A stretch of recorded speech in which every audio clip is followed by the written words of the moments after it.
Allô, Anto.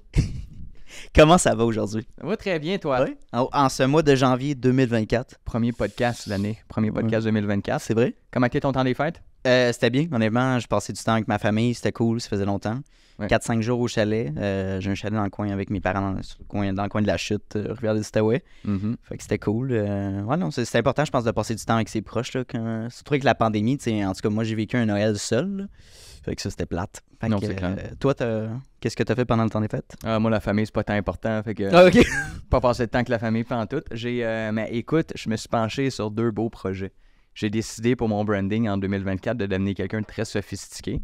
Tu verras le changement dans l'accoutrement, c'est quand même intéressant. Des jeans de qualité avec un beau gilet Gelden de couleur bleu pâle, parce que bleu pâle, OK. c'est pas agressant, tu sais. Si on évalue ton outfit, là, combien ça coûte chaque morceau? Ben écoute, 10 piastres, 18, un petit peu plus dispendieux. J'ai vraiment été dans du haut de gamme ici, 33 de l'heure. Oh, Caroline, OK. Je suis pas un sport expert avec comme une vente de liquidation, puis les souliers Ok. peut-être 50. Ah, wow. Mais je me considère quelqu'un qui est habillé vraiment en classe là, pour 120 piastres là, à peu près. Là. On peut s'habiller en bas de 200 $ avec JS. Oui, c'est facile en plus. Toute une garde-robe similaire, relativement semblable. Ça dure longtemps. Puis j'avais un autre projet aussi. Oui. Je vais écrire un livre. Là, c'est parce que JS, tantôt, il m'a dit on va faire un petit peu de sarcasme. Là. Je sais pas si c'est vrai. Est-ce que tu veux vraiment écrire ta Non, c'est un peu biographie? sarcastique. C'est un peu sarcastique, mais... Ça pourrait. Écoute, le livre de ce qui traiterait, ça serait comment aborder les gens en 2024. J'ai pensé à tout ça, puis tu sais, ça a changé depuis les 10-15 dernières années. Mhm. Quand on parle aux gens, c'est plus les mêmes dynamiques que quand on était jeune. Tu sais, moi, quand j'étais jeune, c'était des fist bumps. Mais maintenant, le monde se sent agressé quand tu fais ça. Tu fais ça à quelqu'un, puis il peut penser que tu veux lui taper sa gueule. Fait que tu sais, faut vraiment être prudent. OK. Fait que j'ai pensé à une approche générale qu'on pourrait adopter, peu importe la culture, peu importe l'âge de la personne ou peu importe quoi. C'est une approche qui est assez simple en plus. Est-ce que tu veux que je te la décrive? Oui. Donc, l'approche, bon, premièrement, si tu rencontres une personne, idéalement, il faut qu'elle soit accompagnée d'une personne de sexe opposé pour qu'il y ait une certaine diversification. Deuxièmement, quand tu arrives, c'est un peu comme un chien, OK? Faut que tu te mettes dos et tu t'accroupis. Mais il faut pas le faire trop tôt, faut pas le faire trop tard, parce que si tu le fais trop tôt, c'est un petit peu awkward. Tu sais, la personne est à 30 pieds, tu t'accroupis. OK. Si tu le fais trop tard, ben, on dirait que c'est une position sexuelle. Fait que, tu sais, on adopte une distance de 3 à 5 pieds à peu près. Tu te mets dos à la personne et tu lui tends la main comme ça. Donc, elle va avoir le choix de décider si elle prend ta main ou non. OK. Aucune pression, puis tu es de dos. Mhm. Très important, quand tu fais ça, tes épaules ne doivent pas être orientées directement vers quelqu'un et tu dois jamais avoir un contact visuel direct avec la personne parce qu'il va se sentir soumis puis il pourrait se sentir en danger. Fait que ça, c'est la première approche. Petite approche assez simple. Il y a une dizaine d'étapes à peu près, mais ça devient instinctif. Tu sais, le principe, ta main, il faut qu'elle soit prête à dégainer, mais pas qu'elle soit là trop vite. Il y a aussi là-dedans toute une science parce qu'évidemment, il y a des sujets qu'il faut aborder, d'autres qu'il ne faut pas aborder. Faites une petite liste ce matin non exhaustive. Parfait, mais oui. Des sujets qu'il ne faut pas aborder. Quelque chose de bien simple. Ça se retient par cœur. C'est pas mal sur un coin de table. Là. Laisse-moi regarder ça. Ben oui, Patrick. Prends ton temps. Tu pardonneras pour ma toux. J'espère que ça t'a pas trop agressé. Non, je t'ai habitué. Donc, tu as une liste, là. Écoute, j'ai fait ça sur un coin de table. Là, quelques OK? questions, une trentaine. Des sujets qu'il ne faut pas aborder. OK. La politique, la religion, l'immigration, l'argent incluant sans illimité, le salaire, l'épicerie, le gaz, l'immobilier, les véhicules et les taux d'intérêt. Yes. Le prix du gaz, les feux de forêt, changement des sexes, évidemment le système d'éducation, les grèves, le sexe et l'hypersexualisation, le surpoids, la mise en forme, la légalisation du cannabis, voiture électrique, les vegans, le crossfit, les chiens saucisses, la claque que Will Smith a donnée. Tu te souviens de la claque que Will Smith a donnée il y a comme 1 an et demi? La réussite entrepreneuriale, l'implication parentale d'un père ou d'une mère dans un couple, les OGM, la pizza avec ananas ou non, influenceurs, médias sociaux et les LGBTQ+. Fait que, tu sais, c'est assez facile à retenir, pour être franc avec toi, tous ces sujets-là, à éviter. À éviter, puis tu devrais avoir des belles relations. Quel sujet qu'on peut toucher finalement? Les Canadiens, la pluie puis le beau temps, puis généralement, on peut parler des émissions de télévision, mais pas tout le monde en parle. Fait que il y a quand même beaucoup de... Tu sais, c'est vaste, là, il y a beaucoup de sujets, là. Fait que pour être politically correct en 2024, il faut éviter tout sujet de controversion possible. Là. Ben absolument, parce qu'écoute, tout est une histoire de business dans la vie. La vie est une business, puis si tu t'entends pas bien avec toutes les parties prenantes, t'as manqué ta vie, là, on s'entend.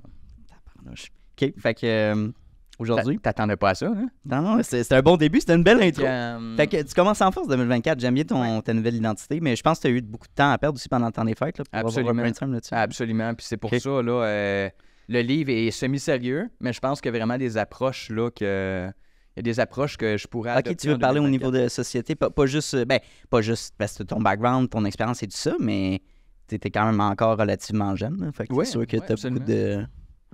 Absolument. Puis, Cool. Nice. sur une note un peu moins sarcastique, quelque chose qui est quand même assez important, par exemple, j'ai découvert en 2023 avec les podcasts et les réseaux sociaux, qui est une qualité essentielle pour l'entrepreneuriat, ayez un thick skin.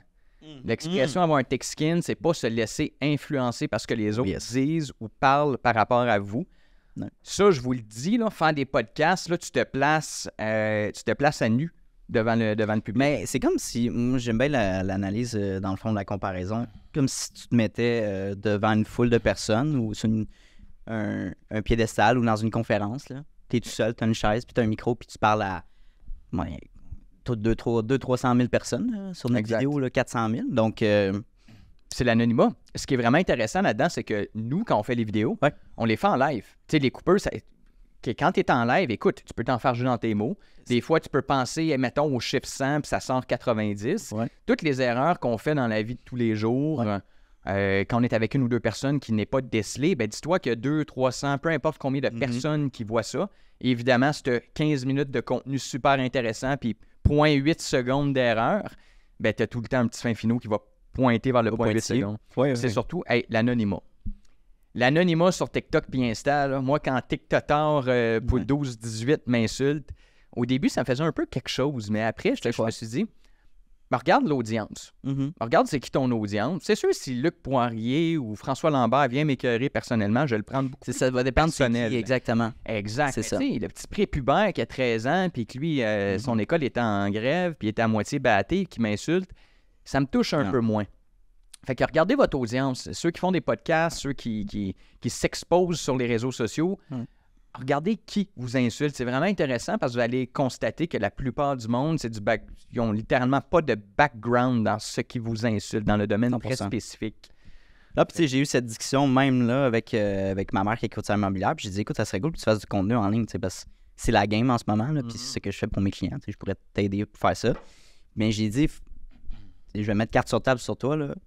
Tu vas recevoir de la haine. Puis là, tu dis, hein, comment ça? Les gens vont m'haïr.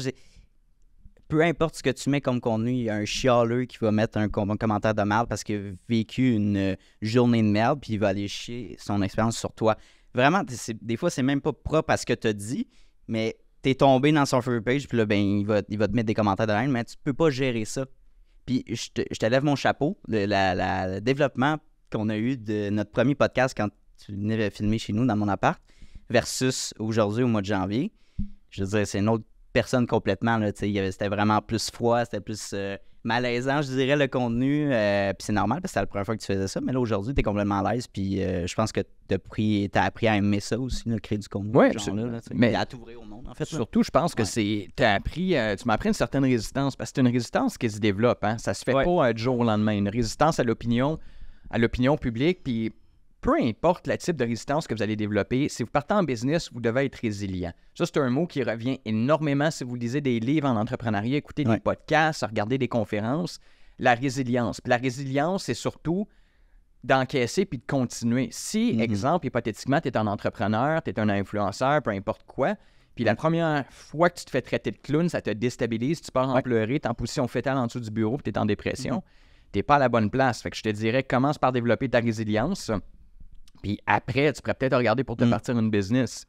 Puis on va se le dire, la résilience est à la base, c'est la clé du succès en business. Tu n'as pas le choix, non? Puis j'aimerais jumper sur ce sujet-là. Vas-y, en fait, je t'écoute tantôt. En créant du contenu, on a pu développer certaines opportunités, on va se le dire. Des gens qui t'ont approché pour du mentorat, de la consultation, du coaching. Absolument.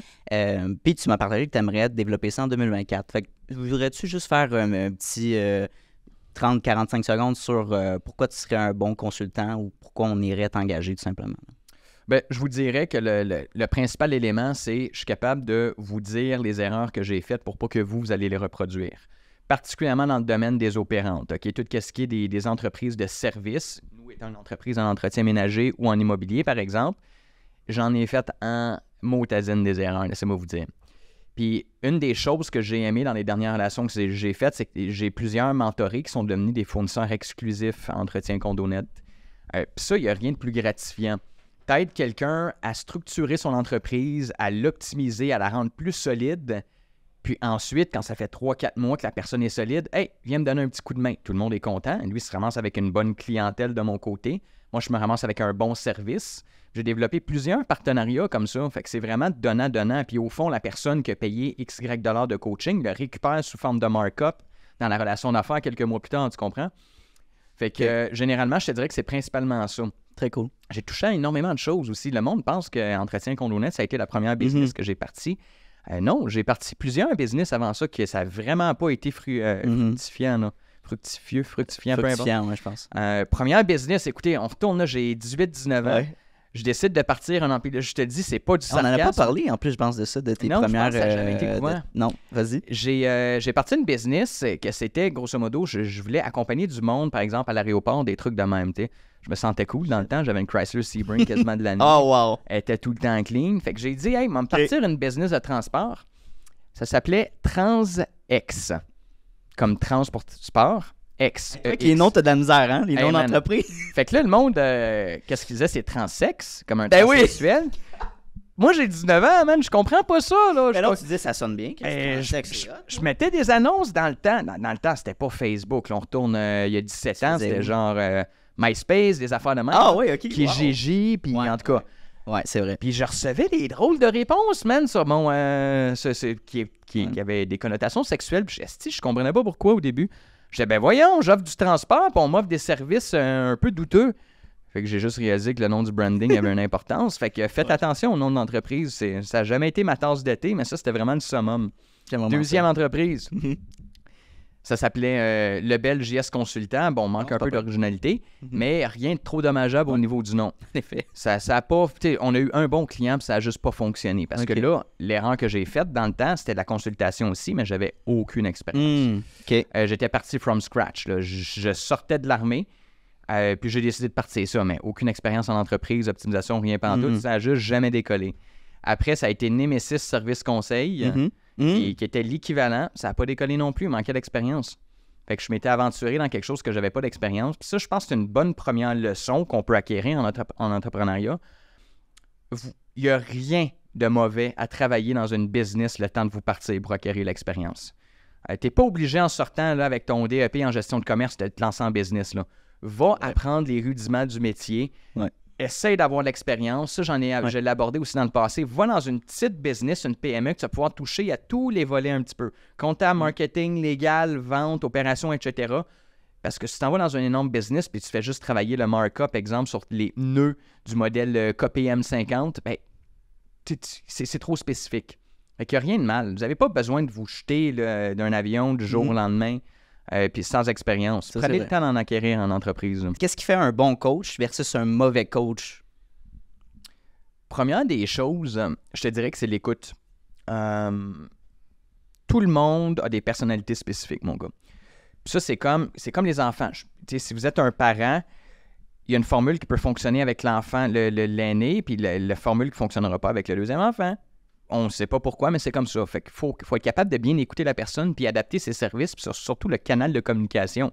C'est sûr, si tu coaches un boomer, un boomer qui est sur le bord de prendre sa retraite ou de vouloir vendre sa business, puis un jeune qui a 19 ans, il faut que tu adaptes ton langage. 100%.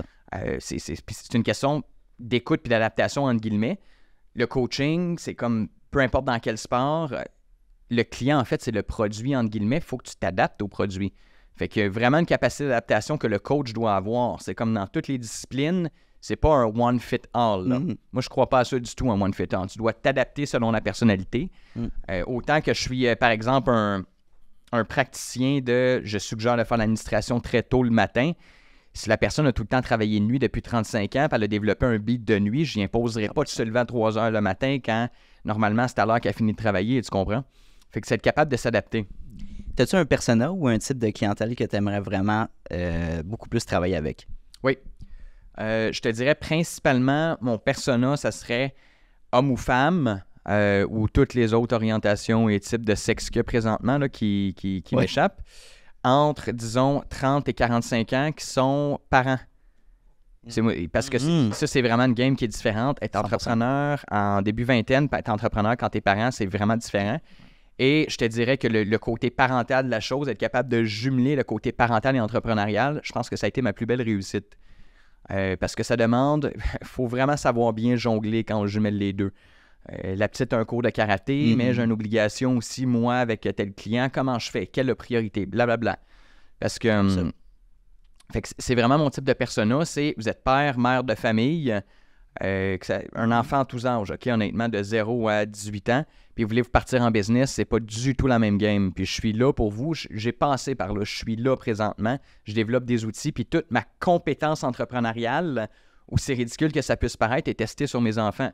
Tu te rends compte que être parent et avoir des enfants, c'est pas tant différent d'être un propriétaire d'une business.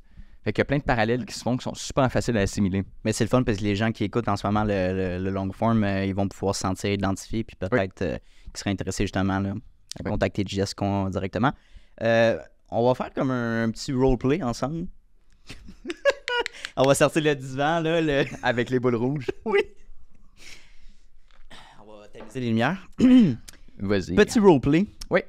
Tu m'engages. Ben, en fait, je t'engage comme coach, comme consultant. Oui. Et mon entreprise, pour les gens qui ne savent pas, c'est Vézina Media, donc création de contenu et production de podcasts pour des entreprises puis des travailleurs autonomes. Mm-hmm. Donc, simplement, là, première question, comment est-ce que je peux scale up mon entreprise à un autre niveau? Il y a quand même plusieurs éléments à couvrir. Première des choses pour scale up, il faut que les descriptions de tâches dans l'entreprise soient très claires. OK. Scale up signifie que tu veux rendre à grosse échelle, tu veux augmenter la grosseur de ta entreprise, il faut que ça soit très clair qu'est-ce qu'elle fait. Fait que, première des choses, tu mets sur une feuille ou peu importe dans l'ordinateur l'ensemble des tâches et tu dois regarder la valeur de chaque tâche. Tu peux mettre des couleurs, aussi simple que ça puisse paraître. Vert, c'est une valeur ajoutée extrêmement élevée. Je pense aux ventes. Moi, présentement, c'est des ventes que je garde sous ma tutelle parce que ça a des impacts importants. Tu manques, par exemple, je entretiens CondoNet, tu manques un pricing, ça te suit 12 mois plus le renouvellement. C'est majeur l'impact. Les impacts un peu moindres, tu les mets en jaune, puis les impacts très banals, le day-to-day que tu dois gérer, tu le mets en rouge. Fait que tu regardes sur ta feuille, tu vas avoir du vert, du jaune puis du rouge.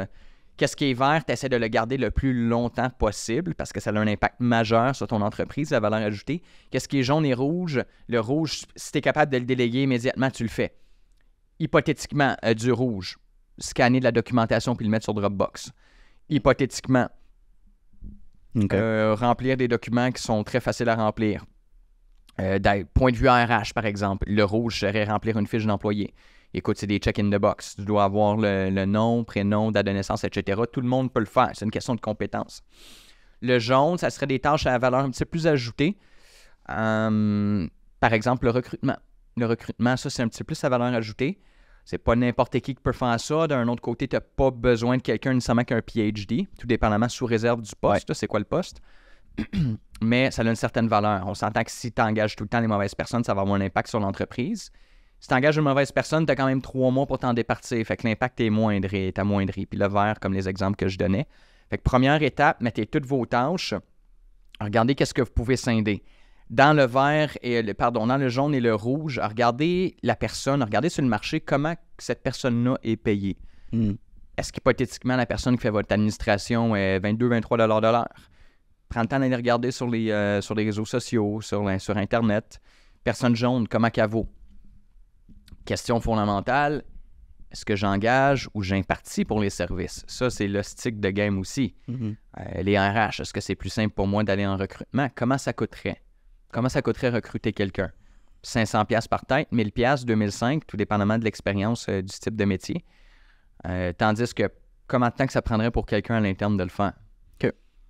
Fait que, divisez vos tâches, première des choses. Deuxième des choses, rendez les processus simples. OK? Faut pas s'enfarger dans les fleurs du tapis ou le terme québécois qui est un peu vulgaire, enculez pas des mouches, OK? Une des premières choses que j'ai faites avec Michael, qui est notre CPA, j'ai dit, écoute, ta comptabilité, là, je veux tel indicateur clé de performance, perds pas ton temps avec toutes les autres idioties.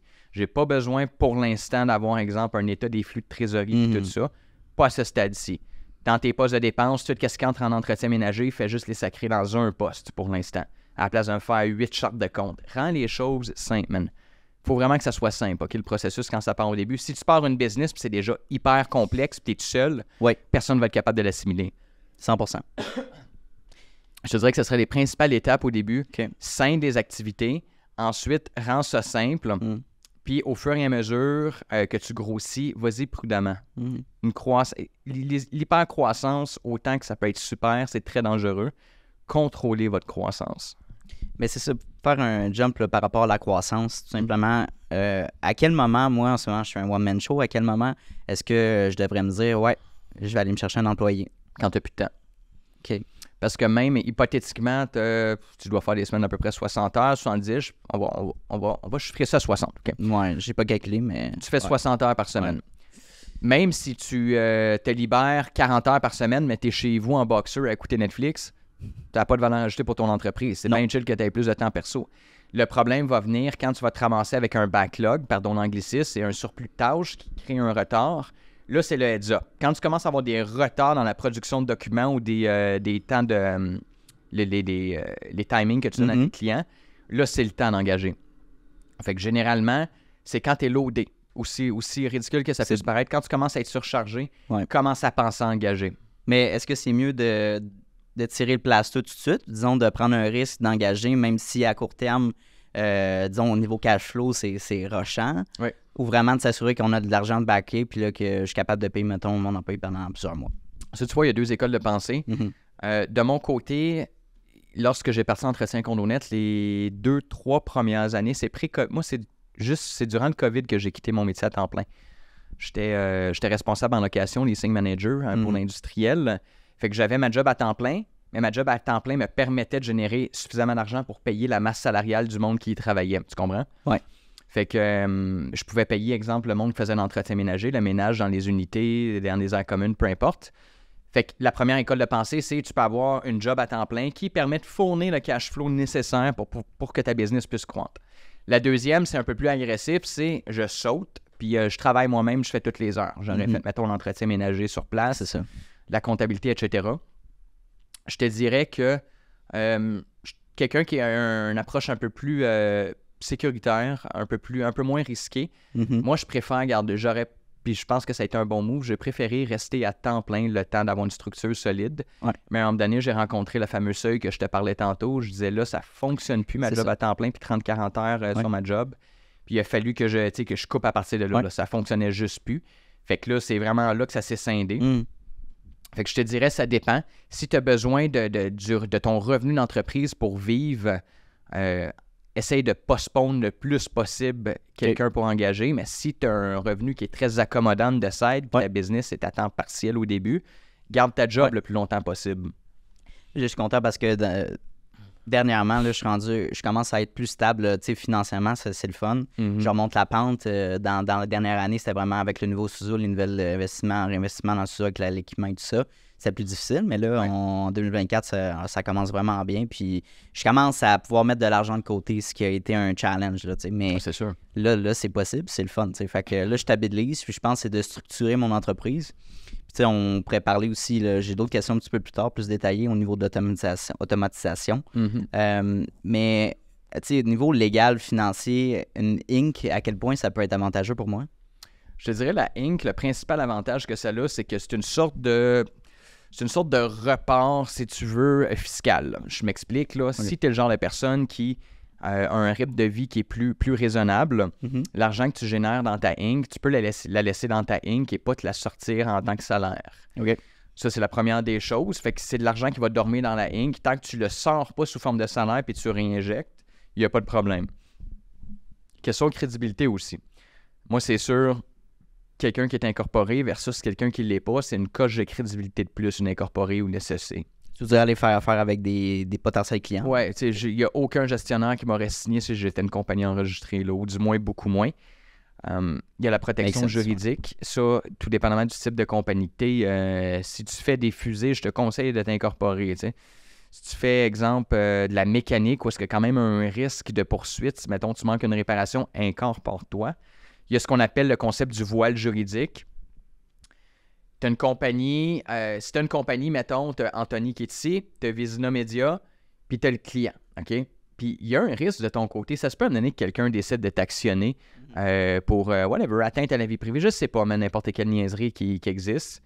Ouais. Si jamais tu as une compagnie qui est incorporée en dessous, sauf s'il y a dol ou en tout cas, sauf s'il y a des actes qui sont considérés grossiers puis peu importe, c'est criminel, il y a ce qu'on appelle un voile juridique. Fait qu'il peut juste aller prendre l'argent que dans la compagnie incorporée. Je résume, OK, c'est beaucoup plus complexe que ça, mais il ne peut pas aller toucher à tes biens personnels. Là.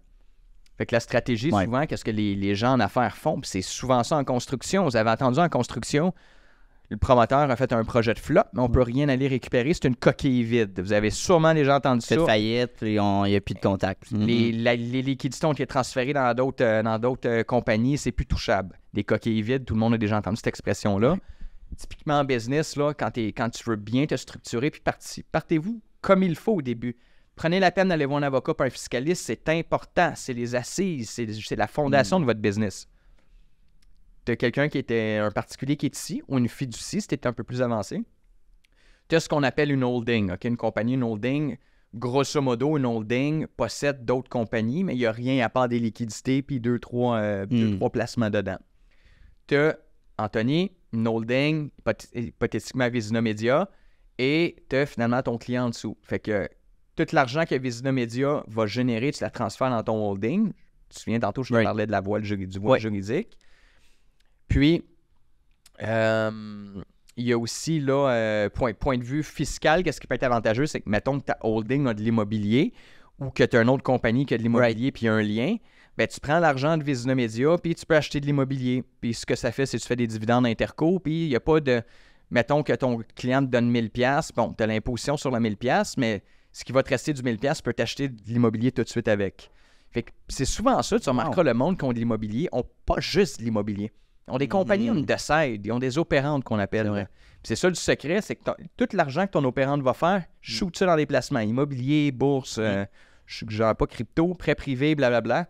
C'est le secret, c'est juste une structure fiscale. Puis ça paraît complexe, mais ça ne l'est pas tant que ça. Quand tu prends le temps de tout décortiquer. D'analyser ça.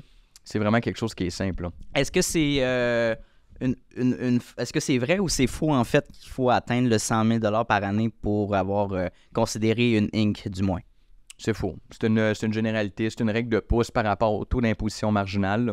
Right. La Inc., le but principal d'une Inc. ne devrait pas être purement pour des fins de fiscales, pour sauver de l'impôt. Ah, OK. C'est pas du tout ça. Le principe de la Inc., là, personnellement, selon moi, est avant tout une protection juridique. OK.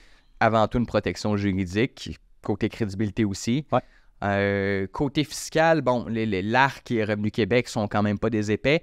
Depuis les années qui existent, ils ont développé ce qu'on appelle des mécanismes fiscaux qui se font que, grosso modo, que tu te verses $1 dans ta poche directement avec le client, mettons que tu as le client puis toi, ou le client puis 85 entreprises puis toi, le fardeau fiscal va être sensiblement le même entre les deux. C'est juste que dans certains cas, l'impôt est reporté. Mettons que tu allais dans une compagnie. Dans l'autre cas, c'est direct.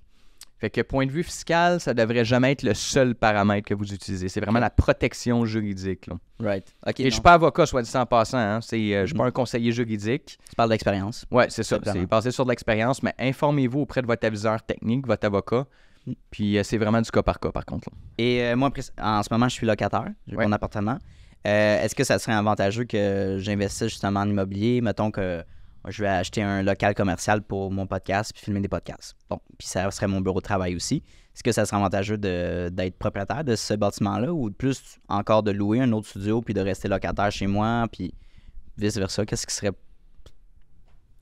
Moi, c'est sûr que tu connais un peu mon style de management. Je priorise le lean management, être rapide sur mes patins. Ouais. J'aime pas avoir des attaches financières, fait que je te dirais, reste locataire.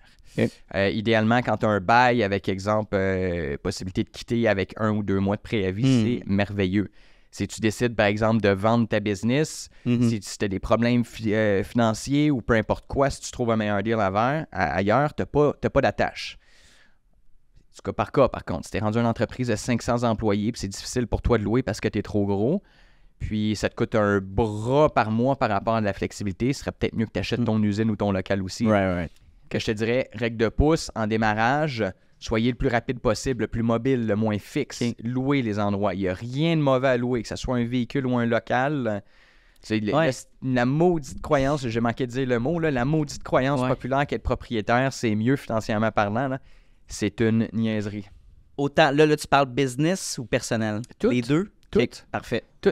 Même point de vue personnel, écoute, ça a été discuté dans les podcasts, puis j'ai du monde qui ne savent pas compter, qui me challenge, puis ça vaut même pas la peine que je réponde. C'est correct, mais ça, c'est mon enjeu aussi personnellement, parce que j'entre, là, je vais avoir 25 ans, puis c'est des questionnements de savoir, ben, tu sais, est-ce que ça serait bien, est-ce que je vais m'acheter un petit condo, est-ce que c'est plus avantageux d'être flexible, et puis de rester en logement, puis juste de mettre l'argent de côté. Ce qui serait peut-être le mieux, qui est souvent le meilleur des deux mondes, c'est t'achètes, mettons, un duplex ou un triplex avec un pourcentage de cash down minimum, puis t'habites dedans. Puis il y a quelqu'un d'autre qui t'aide à payer ou 2 autres personnes qui t'aident à payer dans le bâtiment. Fait que ça, c'est souvent je te dirais, la solution hybride entre locataire et propriétaire, parce que c'est un peu ton propre locataire. Mettons que tu habites dans ton triplex ou ton duplex. Faut que tu trouves le locataire, mais il te permet de payer la moitié de ton hypothèque ou une bonne partie. Souvent un peu plus, même. Exactement. Ah oui, facilement. Fait que, puis il y a différentes manipulations fiscales aussi que tu peux faire là, par rapport à ça, mais c'est souvent, formule hybride, je te dirais, si tu es capable d'aller dans du petit plex, c'est souvent le premier achat. Acheter un condo, généralement, comme premier achat. C'est avantageux, d'après toi? Oui, définitivement. Je pense que le petit plex, si c'était à refaire, c'est pas comme ça que j'ai procédé, mais si c'était à refaire, je pense que je débuterais avec un petit plex. Mais c'est ça, mais comparativement à un condo, le duplex versus le condo. Parce qu'initialement, j'imagine le duplex va être un peu plus cher qu'un condo. Mais en contrepartie, le condo, faut que tu aies des frais de condo, puis etc. Je te dirais que probablement que le duplex ou le triplex en question va te permettre d'avoir des revenus de location qui vont vraiment adoucir tes dépenses, réduire tes dépenses par rapport à... Mettons que tu as la même unité dans une copropriété, puis dans un triplex, c'est sûr qu'au bout de la ligne, ça va te revenir beaucoup moins cher habiter dans le triplex. La même unité, parce que tes 2 autres locataires vont payer une partie des taxes, une partie des CAPEX, les capital expenditure, les dépenses en capital, genre la toiture, et puis tu n'auras pas de frais de condo à payer. Fait que c'est une règle vraiment de pouce, c'est du cas par cas, mais généralement, je te dirais petit plex, c'est une belle approche. Fait que c'est avantageux pour le temps investi au niveau de chercher un bon locataire, les réparations, rénovations, l'entretien, puis juste la gestion du... locataire en règle générale, c'est worth it, là, finalement. Le temps impliqué. La très grande majorité des millionnaires en taux, j'ai pas les statistiques sous les yeux, mais de mémoire, c'est 85 à 90% le sont devenus à cause de l'immobilier. Tu as une faible partie que c'est à cause de leur... Ben là, millionnaire, maintenant, ça veut plus dire grand-chose là, avec la hausse de l'immobilier, là, mais jadis, c'est des études qui avaient été faites en 2000. C'était avec l'immobilier. C'est une valeur qui est relativement sûre quand le temps passe. Fait que tu peux pas te passer d'immobilier non plus. Mais encore là, c'est du cas par cas. Les temps ont changé. Maintenant, il y a des entreprises en techno qui valent une fortune après quelques années. C'était pas comme ça en 2000. En 2000, c'était pas les mêmes perspectives d'avenir. Mais c'est assez sécuritaire de dire que si tu achètes quelques bâtiments locatifs, je te parle pas de 50, là, si tu achètes 2-3 bâtiments locatifs, tu es pas mal sûr de devenir multimillionnaire à ta retraite. Wow. Même si tu rates ton coup, même si tu as acheté les pires flops qui existent, le temps fait bien les choses en immobilier. Non? OK, j'aime ça. Je voulais avoir des petites questions personnelles comme ça. C'est intéressant. Tu sais. Puis un petit peu mon style de vie pour finir là-dessus, puis passer à d'autres questions. J'envisage potentiellement peut-être de faire quand je vais être plus stable financièrement, puis mettre de l'argent de côté, mais faire du 4 à 5 mois, travailler à distance, aller en Floride, par exemple. Puis rester les 7-8 mois ici au Québec. Fait que c'est pour ça que je me dis, est-ce qu'investir pour avoir justement ma propre propriété ou de rester locataire, je sais pas. Mais ouais, j'aime l'idée du duplex ou du duplex avec un bachelor aussi, ça pourrait être pas pire. Le monde serait vraiment parfait, mon gars, si tu veux vraiment te lancer en immobilier, puis ça demande quand même beaucoup de travail, il faut que tu t'assures d'acheter au bon endroit. Tu t'achètes, mon gars, un condo en whatever, Floride ou, puis tu t'achètes, mettons, un chalet au Québec, puis tu loues. Tu essaies de trouver le fit, puis tu loues soit à court terme ou à long terme quand t'es pas là. C'est ça. Puis là, c'est ça, fait que t'as pas de frais à payer au Québec. Puis souvent, tu vas même dégager des profits intéressants. Mais par exemple, si tu viens habiter, je pars de la prémisse que tu t'en vas en Floride l'hiver. Oui. Fait que on s'entend ici. mettons que tu te pognes un petit chalet ici qui est pas loin d'une montagne qui est navigable ou du monde qui aime, je sais pas, pêcher sa glace. Janvier à avril. Fait qu'hypothétiquement, si t'es capable de pogner quelqu'un de stable chaque année comme ça, tu comprends que c'est tellement merveilleux. Quand tu reviens ici à l'été, si t'es capable de pogner quelqu'un, tu signes avec une entreprise hypothétiquement qui ont des travailleurs étrangers qui arrivent en Floride, qui peuvent louer ton condo pendant que t'es pas là, c'est vraiment merveilleux. Encore là, c'est le meilleur des mondes, c'est du cas par cas. Mais là, tu te ramasses à deux propriétés qui se payent toutes seules. Fait que c'est vraiment le meilleur des mondes. Ça peut être avantageux. Hein? Mais il y a un risque aussi. Parce que si tu te retrouves avec 2 spots que personne ne peut payer pour toi quand tu n'es pas là, c'est une double charge financière. C'est ça, exact. OK. Non, c'est un pensez-y bien. Puis ça, cette idée-là m'est venue tout simplement les snowbirds. Mes grands-parents, ils faisaient ça. Là. Ils ont arrêté parce qu'ils sont rendus assez... manque de temps et d'énergie, tout ça. Là. OK. Fait que, mais en tout cas, merci beaucoup. J'aime bien ton opinion là-dessus. Je pense que c'est la meilleure personne pour parler de l'immobilier et de l'investissement. Au niveau du consulting, on va revenir dans nos questions essentielles. OK, celle-là, on a répondu. Qu'est-ce qu'on a déjà? Oui, tout simplement, on a touché un peu par rapport à ça, mais des problèmes de cash flow. Oui. Tu sais, mettons, il y a un mois que tu as beaucoup de dépenses de réinvestissement, puis le mois d'après, mettons, tes factures, les clients ils payent à la fin du mois, whatever. Là, il y a un mois qui s'arrive, puis là, tu es flush par rapport à tes factures. Comment tu fais pour éviter ce stress-là, puis ces problèmes-là? Moi, j'ai mon adage, mon gars. Je mets un copyright là-dessus. Ouais. Les marges de crédit, puis surtout les marges de crédit puis les cartes de crédit, c'est comme un préservatif. Vaut mieux que tu en ailles un, même si tu n'en as pas de besoin, que tu en aies besoin et que tu n'en ailles pas. Donc, mais ça marche? Tu essaies d'avoir le plus de marge possible, mais il faut que ce soit le plus vide possible. C'est correct que c'est un roulement qui se fait sur sa marge, puis c'est payé, puis ça se ramasse que le 1, il est à 0$, que tu cumules ça, puis que le 31, tu le payes, ou le 30, tu le payes, puis ça se ramasse à 0. Idéalement, tu essaies de faire rouler ta business sur une marge, quand tu es capable de le faire, parce que tu essaies d'éviter de sortir de l'argent de ta poche. Mais tu te gardes un bon buffer aussi. Si ta marge est 70 000 puis tu la cotes à 68 000 chaque mois, t'es tête dans tes affaires, mon petit gars. J'espère que tu es capable de bien dormir la nuit. Fait que, ayez des bonnes marges, puis assurez-vous d'avoir en votre nom personnel des liquidités. Moi, par exemple, j'ai un CELI, puis j'ai un compte marge qui, grosso modo, c'est un ticker à la bourse qui fait à peu près 4,95 ou 5 % de rendement. C'est pas un gros rendement, évidemment, mais c'est un fonds d'urgence. Fait que c'est mieux que laisser ça dans un compte à intérêt élevé ou pas d'intérêt pantoute. Le montant est décaissable en quelques heures ouvrables. Fait que ça, c'est comme mon préservatif, entre guillemets, ces montants-là, en sus des marges. D'avoir un fonds d'urgence, un compte CELI. Un compte CELI, c'est un très bon fonds d'urgence. Si jamais ton CELI est maxé, je te déconseille fortement le REER parce que ça a un impact fiscal. Oui, parce que quand tu le sors. Exactement, ça fait mal. Puis tu peux pas reloader, tu perds ta cotisation. Tandis que le CELI, tu peux récupérer ta cotisation. Fait que CELI, pour moi, personnellement, dans mon contexte, c'est vraiment la solution parfaite. Même que la marge, je t'expliquais que j'avais un petit peu de liquidité dans une marge à la bourse. Il y a quand même un impact fiscal quand je vends pour décaisser. Fait que c'est à éviter.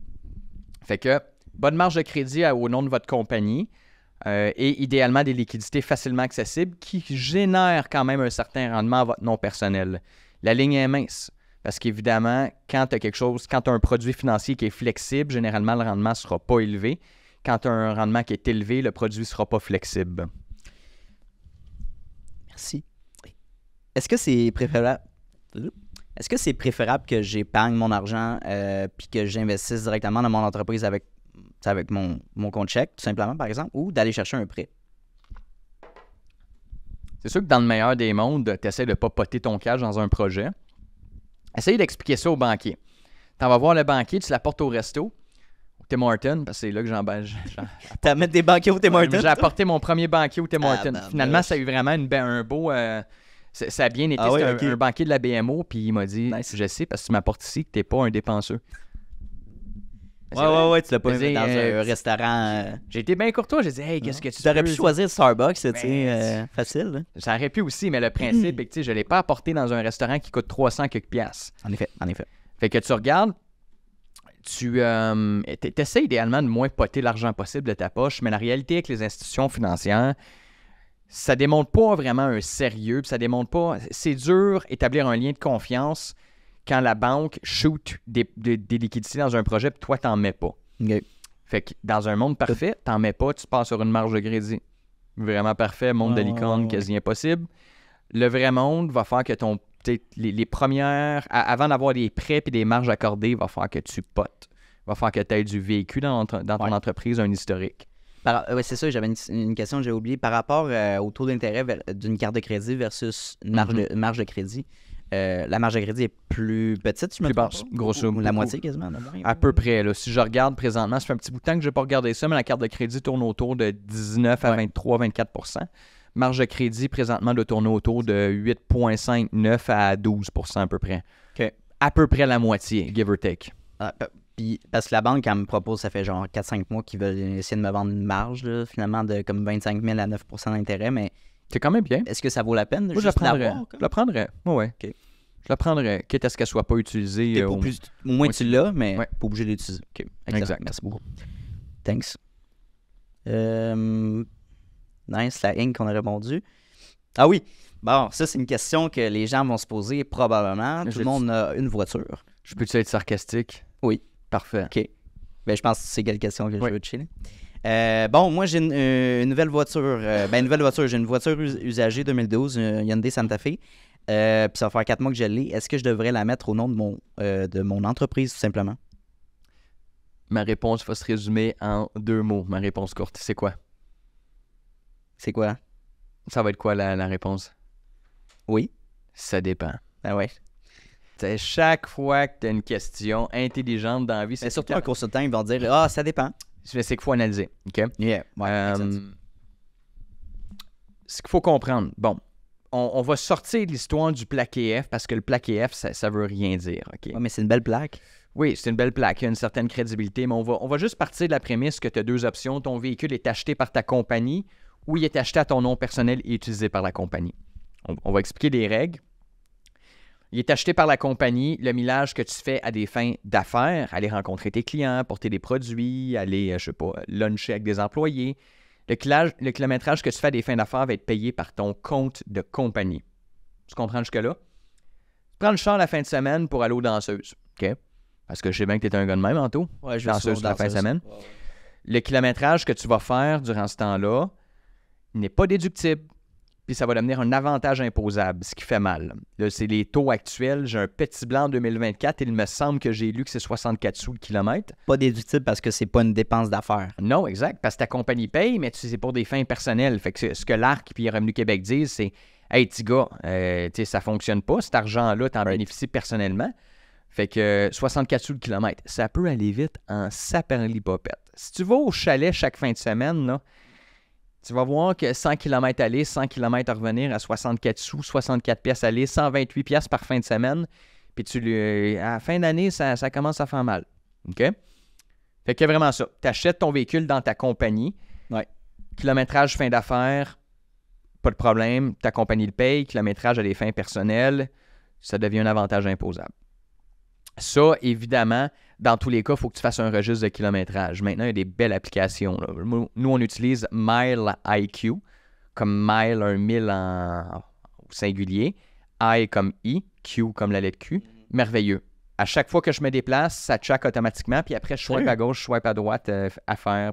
Sur ton cellulaire, ça fait automatiquement. Tu as un drive detection qu'à chaque fois que ça bouge. Oui. Puis c'est intelligent parce que tu bouges, mettons, à 5 km/h, tu vas courir, tu vas marcher. Wow. Il ne pogne pas. Fait que c'est vraiment nice. Super facile. C'est plus que c'était. Hey, dans le temps de mon père, là, c'était genre des registres de papier interminables, man. T'as fini. Faisait aucun bon sens. Donc, ça, c'est première option. Deuxième option. Quand tu as ta compagnie. Quand le char est sur ta compagnie. Tu as acheté le char. OK. Exact.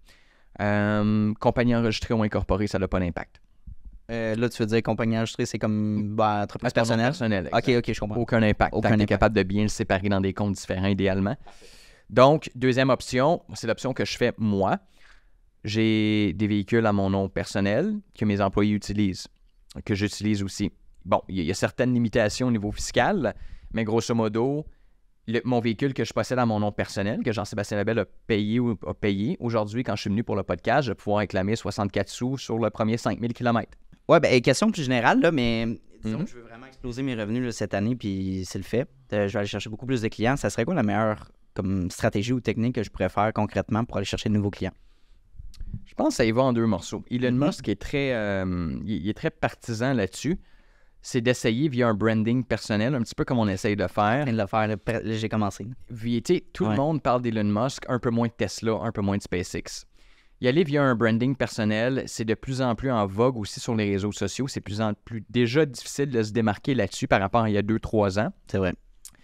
Plutôt que la publicité standard, tu sais, la publicité comme on voit à la télévision, les journaux, là, vaut plus vraiment la peine. On va éviter. On n'est plus là. L'autre élément, c'est vraiment la qualité de ton service. Il ne faut pas sous-estimer l'impact du bouche à oreille, surtout avec maintenant les Google Reviews.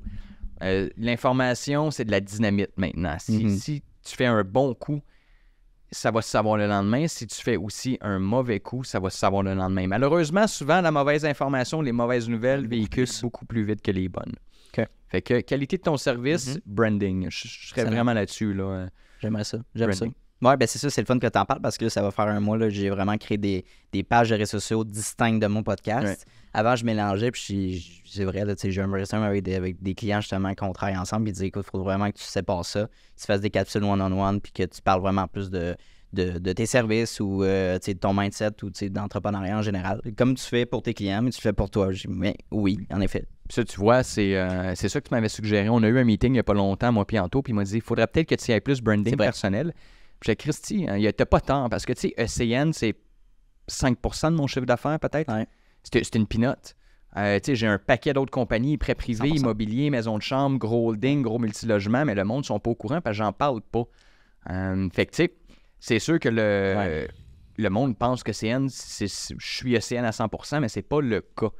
Puis, je trouve ça intéressant. Quand tu apportes le branding un peu comme François Lambert, tu te rends compte que, bon, il y a beaucoup plus que there's more than meet the eye. François Lambert, Nicolas Duvernois, Luc Poirier, ils ont tous un branding différent, puis de plus en plus, il faut s'inspirer de ces gens. Exact. Eux qui réussissent, ben inspire-toi. Ça, c'est une lumière que j'ai allumée pour au niveau de ton contenu. C'est PL qui m'a partagé ça. Il m'a dit, moi, je suis JS, pas entretien CodeOnet. Oui, exact. Comme, c'est simple, mais c'est tellement vrai comme propos.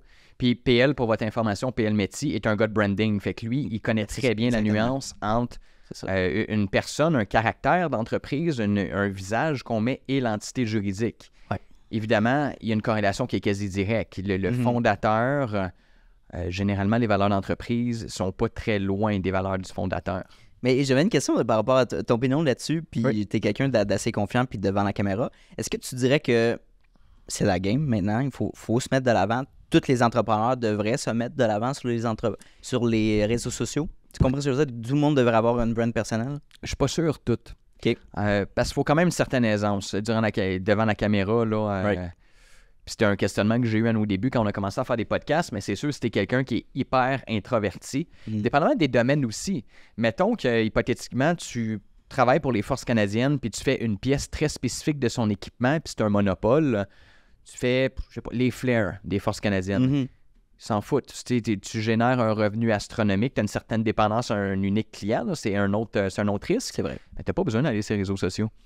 Ça dépend aussi le B2C, le Business to Customer, le B2C. Ouais. Je pense que c'est plus important les réseaux sociaux que le B2B. Nous, on est B2B, Business to Business. Ouais. C'est un petit peu plus difficile. Se démarquer sur les réseaux sociaux. Tandis que, mettons, le B2C, mettons qu'on faisait l'entretien ménager comme Adel, qui est une excellente compagnie d'entretien ménager, mais de monsieur, madame, tout le monde, de leur domicile. Je pense que le podcast aurait encore plus d'impact que le B2B. Donc, dépendamment du type de business que tu as du B2B, du B2C, t'en as un paquet, mais c'est les principales morceaux. Là. Non, pas nécessairement. Pas tout le monde devrait faire un podcast. Ça dépend du domaine, type de business, 100%. Type de personnalité. Oui, ben c'est ça, l'avenue du podcast. Puis, parce que ça, c'est un marché déjà qui est assez saturé, le podcasting. Oui, on commence à le voir. Là.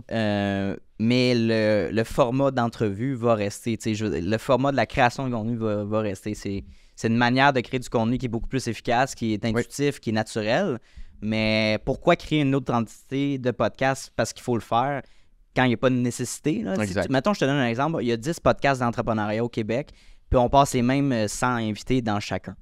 Exact. T'as plus de valeur ajoutée. C'est quoi la valeur ajoutée? Est-ce que vraiment chaque animateur va avoir une différence puis du contenu concret différent, je le pense pas. Donc, c'est un pensez-y bien, là, vraiment. Excellent. On a parlé en crime, Il y a beaucoup de ça dépend dans mes réponses. C'est plat, Ouais. mais tu sais, la vie est pas noire. C'est pas Pas noir et noir, blanc, c'est hein. pas blanc. Non. La vie est bourrée de gris. C'est pour ça que les avocats existent. C'est pour ça que les comptables existent. C'est pour ça qu'à peu près toutes les professions existent. Pour mes tâches quotidiennes, qu'est-ce que je pourrais faire pour les automatiser ou me réduire justement puis m'allouer plus de temps pour me concentrer sur, par exemple, mes ventes? Avant de commencer à automatiser, je pense que c'est important de simplifier, comme on a dit tantôt. Ouais. Simplifier les tâches et les impartir. Un bon ingrédient pour bien réussir en business, c'est de faire une division de tâches. OK. Je vais donner un exemple, mettons, dans le domaine de la santé. OK? Tu as une business, hypothétiquement, qui fait de l'esthétique. OK? La chirurgie esthétique. Ouais. Exemple parfait.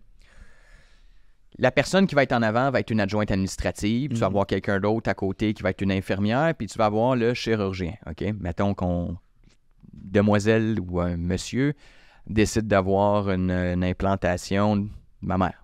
OK? Bon, on va donner ça comme exemple. C'était possible. Est-ce que tu verrais le chirurgien commencer à remplir la fiche client au bureau en avant? Non. Ça n'a aucun sens. Non. Le chirurgien est payé, whatever, 500$ de l'heure. Est-ce que tu verrais le chirurgien faire le petit questionnaire de base? Avez-vous des allergies? Est-ce que vous êtes à jeun? Est-ce que ça ne ferait aucun sens non plus. Fait qu'avant de commencer à automatiser, pensez à simplifier puis à bien diviser vos tâches et à impartir à l'externe s'il y a vraiment quelque chose qui sort de votre champ d'expertise. Le recrutement, jusqu'à tout récemment, on le faisait strictement à l'interne. Maintenant, on a une formule hybride, qui fonctionne merveilleusement bien. La formule hybride, c'est qu'on a quelqu'un d'autre qui est un champion en recrutement. Fait qu'on Très nice. on a joint les deux, puis il y a une économie qui se fait contre toute attente, là. Le monde a tendance à penser que le recrutement coûte un bras et une jambe. Ça dépend. Prenez le temps de chercher. Écoute, on a passé d'un spectre de 250$ par tête à 5000$ par tête. Il y a du monde qui nous proposait 5000$ pour engager quelqu'un en entretien ménager. Wow! J'étais comme, ça fait aucun sens. Ouais. Ça me prend 3 ans avant de rentrer dans mes coûts et dans mes prix. Fait que prenez le temps de magasiner vos fournisseurs. OK? Excellent. Je reviens à nos moutons. Yes. Avant d'automatiser, première chose, simplifie. Simplifie tes processus, c'est quasi gratuit. OK? Deuxième chose, divise. Fais la division des tâches. OK? Troisième des choses, impartie aux besoins. Quand tu as tout maximisé ou du moins tu as atteint un simili plein potentiel, vas-y pour l'automatisation. L'automatisation des coûts. Mais ça va être un retour sur investissement rapide. L'année passée, je vais vous donner un exemple concret. On a un processus chez Entretien CondoNet. On fait je ne veux pas dire de la supervision de déménagement parce que ce n'est pas exactement de la supervision, mais on fait un rapport de déménagement avant et après le déménagement, puis on s'assure que tout va bien entre le déménagement. C'est un gros processus administratif, là. On reçoit le courriel du client. 90% du temps, le client étant les gestionnaires. 90% du temps, il manque une information. On renvoie un courriel, on reçoit la confirmation. Souvent, ça arrive aussi que le résident change de plage horaire ou de date. Donc, ça s'en va au gestionnaire, ça revient à nous, il faut qu'on le rechange encore. Ensuite, une fois que c'est confirmé, il faut qu'on mette on mettait des messages textes automatisés aux employés. On le marquait dans leur horaire à Gendrix. On créait un Outlook. Parce que, puis même avec les 3 rappels, il y a des employés des fois qui oubliaient. T'imagines? Tu as 3 rappels. Un message texte, c'est marqué dans ton horaire, puis tu as une alerte courriel qui passe, puis Astifi, il y avait du monde qui passait à côté. Fait que là, on a rajouté une 4e étape de appeler 15-30 minutes ou écrire 15-30 minutes en avance, puis d'avoir une confirmation. Ensuite, notre employé rencontre le résident, il dit les procédures, le déménagement a lieu, prend une vidéo avant, après pour s'assurer qu'il n'y a pas de dommages, envoie un rapport de déménagement à la personne à l'administration. Ensuite, nous, on renvoie le dit rapport au gestionnaire pour dire qu'il n'y a pas eu de dommages. On envoie le dit rapport à la facturation. La facturation crée une facture, l'envoie au client et on fait de la conciliation pour être payé éventuellement. Il y a à peu près 20 étapes là-dedans. OK? Il n'y a pas moyen de simplifier ça. C'est vraiment... Mais il y avait un moyen pour l'automatiser. Via Monday, on a fait affaire avec Gros, Carl de Gros, là, qui est de Pipeline. Ouais. Puis, écoute, on sauve littéralement l'équivalent de 50 000 $ de masse salariale par année avec le processus. À ce point-là. Ça l'a passé d'à peu près 1 heure par déménagement de gestion à 5 à 10 minutes. OK? Pour faire simple, là, une fois qu'on fait l'entrée de données, on pèse sur un bouton, message texte secret, calendrier secret, un courriel automatique envoyé au gestionnaire, mais c'est tout le temps la même information. Ça, c'est une des procédures qui est très blanc ou noir. C'est beaucoup plus facile d'automatiser quand c'est blanc ou noir. Déménagement, il n'y a pas d'ambiguïté. Dommage, pas dommage. Heure, date. 100%. Pas de gris là-dedans. Moi, j'aime ça. Fait que ce qui est blanc ou ce qui est noir est facile à automatiser. Ça, c'est possible. On ne pourrait pas automatiser l'entretien ménager. Il y a gros des choses qu'on ne pourra jamais automatiser dans notre business. Mais souvent, c'est un peu comme le code informatique 0-1. Ce qui est 0 ou 1, c'est super facile à automatiser, mais s'il y a un in-between, c'est beaucoup plus difficile. Fait que je te dirais, avant de penser à l'automatisation, rends ça simple à l'interne. C'est la première étape. OK, j'aime ça. Puis, en fait, automatisation, j'ai pensé à ça quand tu parlais de ça, justement. Il y a 2 automatisations que je pourrais faire concrètement qui est assez facile pour me sauver du temps. C'est justement d'utiliser Later ou une application de ce genre-là pour programmer mes publications de tous mes clients puis mon branding personnel, tu sais.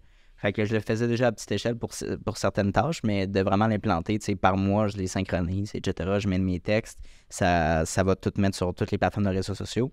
Et aussi une autre automatisation, mais de faire des rapports automatiques. Mettons, à chaque fin de mois, j'ai les statistiques de chaque plateforme qui se met dans un Excel. Tu sais, fait que là, il faut que je le fasse manuellement, right? Mais il faudrait que je fasse plus de recherche par rapport à ça, mais ça serait intéressant qu'il y ait une application qui vienne, c'est ça, généraliser les données de chaque plateforme. C'est sûr que tu as un programmeur à quelque part avec l'API qui peut te faire une application sur mesure. Maintenant aussi, il y a Fiverr qui est merveilleux. Là. Fiverr, tu peux aller chercher l'expertise indienne, chinoise ou asiatique à une fraction du prix. C'est vrai, beaucoup plus de compétences québécoises que canadiennes des fois. Puis sinon, il y a une autre application qui vient en tête, mais tu sais, il y a des... mettons que le monde veut prendre rendez-vous avec toi, il y a quelque chose qui se fait maintenant qui est super facile, que tu libères une plage horaire. La personne rentre les disponibilités qu'elle veut, puis ça match avec tes disponibilités. Ça pourrait être une possibilité aussi. Comme un Calendly, là, finalement. Oui, exact. Ben, pour mon brand personnel, je pense que je vais le mettre aussi, là, juste pour une discussion ouverte. Oui, exact. Pour mon podcast, ça pourrait être cool. Could be nice. Ouais. Nice. Comment faire? OK, on a parlé de ça. OK, là, on va rentrer dans les questions un petit peu plus mindset, culture d'entreprise, entrepreneuriale. OK, t'as-tu des trucs pour être tout le temps motivé? Tu seras jamais tout le temps motivé dans la vie, man. Honnêtement, là, c'est de la bullshit. Si quelqu'un dit qu'il est tout le temps motivé, c'est un menteur. Ce qu'il faut que tu apprennes à avoir, c'est la discipline. Parce que c'est impossible d'être tout le temps motivé, mais c'est possible d'être tout le temps discipliné. La psychologie est quand même drôlement faite parce que souvent, quand il y a quelque chose que tu n'aimes pas faire, que tu te disciplines à la faire, tu finis par aimer faire l'activité en question. Fait que tu finis par être motivé. Tu vas écouter un discours de motivation là, de peu importe quel motivateur qui existe. Tony Robbins, peut-être plus québécois, je sais pas, drôlement inspirant. Mais au bout d'une journée, ça va s'estomper. C'est sûr, la nature humaine étant ce qu'elle est, mais la discipline, ça s'estompe pas. Tu gardes tout le temps une routine, une certaine discipline, puis la discipline mène à la motivation, selon moi. Fait que sois discipliné, tu seras jamais tout le temps motivé, mais si tu es capable d'avoir une certaine routine, stabilité puis discipline dans ta vie, ça va venir avec. Puis il y a 80% des choses que je fais dans ma journée, je n'aimais pas ça au début. J'ai appris à les aimer. Question pour faire suite à ça. Ouais. Qu'est-ce qui te fait lever le matin? Puis qu'est-ce qui te pousse à faire ton lit aussi? Je te dirais que c'est plus que moi. C'est une question... Ça va paraître un peu bizarre, mais c'est une legacy. Je veux que quand mes filles vont hériter de l'entreprise, s'il y a lieu, ou de la holding, ou peu importe quoi, je veux qu'ils héritent de quelque chose de solide. Je vais essayer de leur faciliter la vie quand ils vont être rendus là. Puis c'est surtout que c'est lead by example à cet âge-là. Si tu es quelqu'un de grossier, de paresseux, qui traite mal sa blonde ou sa femme, les filles vont penser que c'est normal de mal se faire traiter, d'être grossier ou paresseux. Ils vont répliquer ce qu'ils voient, puis ils vont considérer ce qu'ils voient comme étant la norme.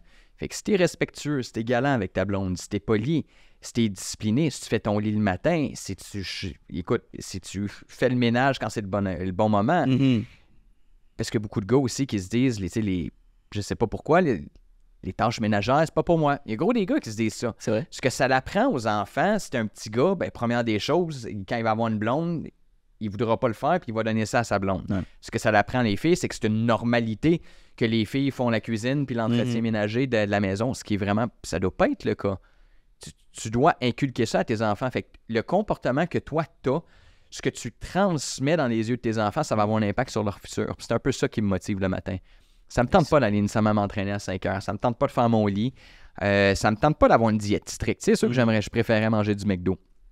Il y a une discipline qui est partie au début. Et puis, à un moment donné, c'est devenu un mode de vie. Puis c'est devenu, maintenant, j'ai aucun problème à manger mon riz blanc avec du brocoli, pour être franc avec toi. Là.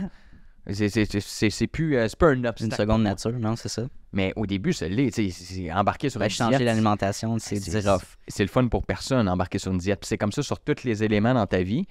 La discipline va mener à un mode de vie. Puis le mode de vie, tes actions vont avoir un impact sur toutes tes sphères dans ta vie.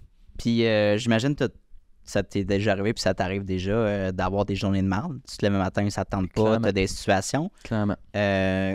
Comment tu fais pour te mettre un sourire d'en face puis d'aller au travail, par exemple, là, tu implantes une belle culture d'entreprise pour que tes employés se sentent inspirés, se sentent motivés, etc. Première des choses, je te dirais, si jamais tu te lèves du mauvais pied, fais une activité que tu aimes le matin. Garde-toi un moment pour ça, man. Mais exemple, si tu es un gamer, OK? Tu te lèves du mauvais pied, ben prends une petite heure, même si normalement tu games le soir, prends une petite heure, va gamer quelque chose que tu aimes. Même, mettons que tu es sur la diète, mais tu as le goût d'une barre de chocolat, OK? Va prendre une petite barre de chocolat. Fais-le pas à tous les jours. Non, c'est ça, évidemment. Mais il y a des jours, une fois par semaine, 2 semaines, 3 semaines par mois, peu importe. Garde-toi. Garde-toi quand ça t'arrive, OK? On est quand même pas des robots, OK? Comme je disais tantôt, c'est pas noir, c'est pas blanc. Oui, il faut être discipliné, mais à un moment donné, il faut que tu puisses avoir l'état mental d'être discipliné. Fait que garde-toi un peu avant ta journée. Ça va te remettre la sourire d'en face. Sinon, relativise, man. Moi, je suis l'expert en relativisation, puis ça tape sur les nerfs. C'est de l'optimisme, là, ça tape sur les nerfs de ma blonde. Mettons que je me lève du mauvais pied, mettons que... Christy, présentement en Palestine, il y a du monde il y a des grenades qui pètent et ils perdent leur enfant. Il y a des conflits armés, il y a la famine. On n'a rien de ça, man. Comment est-ce que je peux me permettre d'être de mauvaise humeur, sachant que j'ai tout accès à ces privilèges-là? Puis même si je me compare au Québec, je veux dire, on a une maison unifamiliale, on a 2 emplois stables, on a 2 véhicules. On est hyper gâtés dans notre société. Là. Dans le fond, c'est la gratitude. Exactement, la gratitude, puis bien relativiser. Puis de l'autre côté, ce que je fais, je relativise les 2 côtés. Je me compare tout le temps meilleur dans une discipline. Mettons, là, hypothétiquement, à la course, je vais me comparer à des coureurs professionnels. Mais si ma journée va mal, je vais me comparer, mettons, à quelqu'un qui fait, je sais pas, c'est vraiment un mauvais coureur quadriplégique, là, c'est un manchot. Fait que ça dépend de quel côté que tu t'orientes, mais en te comparant tout le temps au meilleur, ça va te permettre d'aller plus loin. Puis aussi, occasionnellement, te comparant tout le temps au pire, ça va te permettre de relativiser, puis justement, comme tu disais tantôt, d'avoir la gratitude. J'aime ça. Merci ton partage. Non, c'est vraiment ça, la gratitude. Et Gary Vee en parle souvent. Là.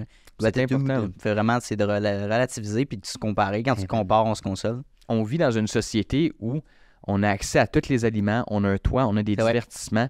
La royauté des années 1400, 1500, peu importe quand au Moyen-Âge, on vit mieux qu'eux. On vit mieux que... Si on regarde dans toute l'histoire de l'humanité, là, on est dans la période la plus joyeuse. Sais-tu, il y a combien d'humains qui ont foulé la terre avant toi, man? Qui se battaient contre des hosties de mammouths, man? Et sais-tu, il y a combien d'humains qui sont morts de faim, combien d'humains qui sont morts empalés au Moyen-Âge? Tout est ici, puis tu as toutes les raisons d'être de bonne humeur. Quand tu relativises, tu te rends compte que tu es dans le 0.0001% au Québec des gens les plus chanceux depuis le début des temps. Là. Oui. Il y a un terme aussi, c'est justement ça, de ne pas être entitled, justement. Puis pour faire suite à ça, tu sais, il y a une belle mentalité en ce moment au niveau financier d'avoir une liberté financière, d'atteindre cet objectif-là. Puis de plus en plus de jeunes dans la vingtaine veulent avoir, à partir de 30 ans, d'être capable d'être à la retraite finalement, là, de quitter leur emploi ou grâce à leur investissement, par exemple. Est-ce que, par exemple, le but ou l'objectif d'une vie, c'est d'arrêter de travailler puis d'être retraité? Hell no! Okay. Écoute, ça dépend vraiment des gens, mais je pourrais être libre financièrement depuis probablement 30-32 ans.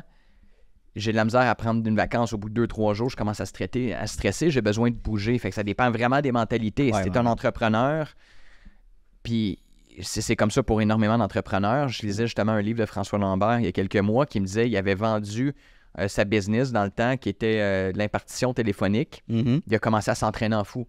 Mais c'était pas assez pour combler. Il y avait un vide en dedans. Fait que là, il a recommencé à partir d'autres projets de side. Je suis un petit peu comme ça. Pour moi, être libre financièrement, c'est pas une question monétaire, c'est une question de mentalité, c'est une question spirituelle. Ouais. C'est ne pas avoir à stresser financièrement. Mais c'est correct si tu as besoin de bouger pour générer de l'argent.